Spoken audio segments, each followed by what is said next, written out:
AUE nos quer anunciar que o dia 28 e dia 29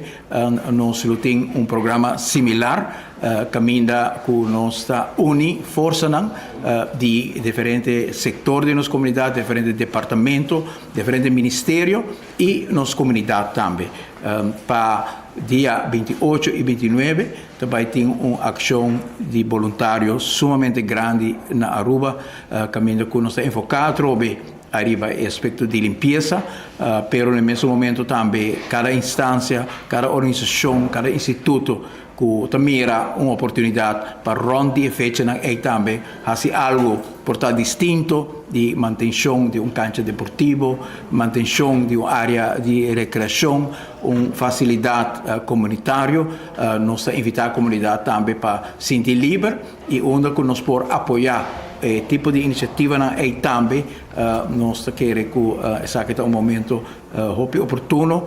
para outro ajuda e do mão. É ação voluntária, nós também focus arriba é dia 28, é jabiana também tá mas tem lema de voluntarismo, tem seguinte dia nós lo anunciar em localidade nang atrova em colaboração com o Bureau City Inspector na onde nós que forma grupo nang para fazer trabalho mais grande. E jabiana também nós que envolve escola pouco a pouco, organização de bairro de deporte, então sei também começar tem slow pace pouco a pouco para nós poder crescer essa aqui na seguinte edição. E parte Selimar nós está cooperando para 2 dias aqui com o grupo com o baki que sei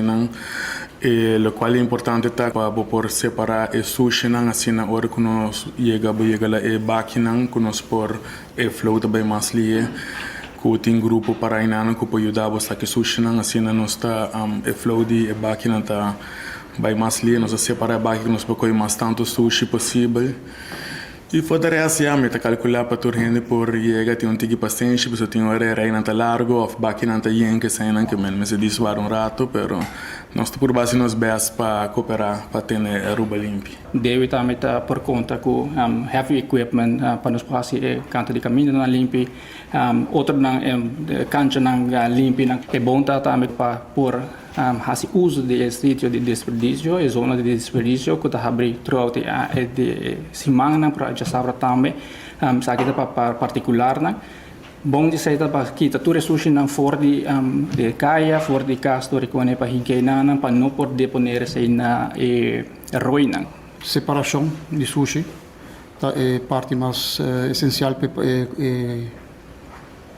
a ação aqui não. Tenho que ter conta que agora vou chegar lugar de tirar sushi,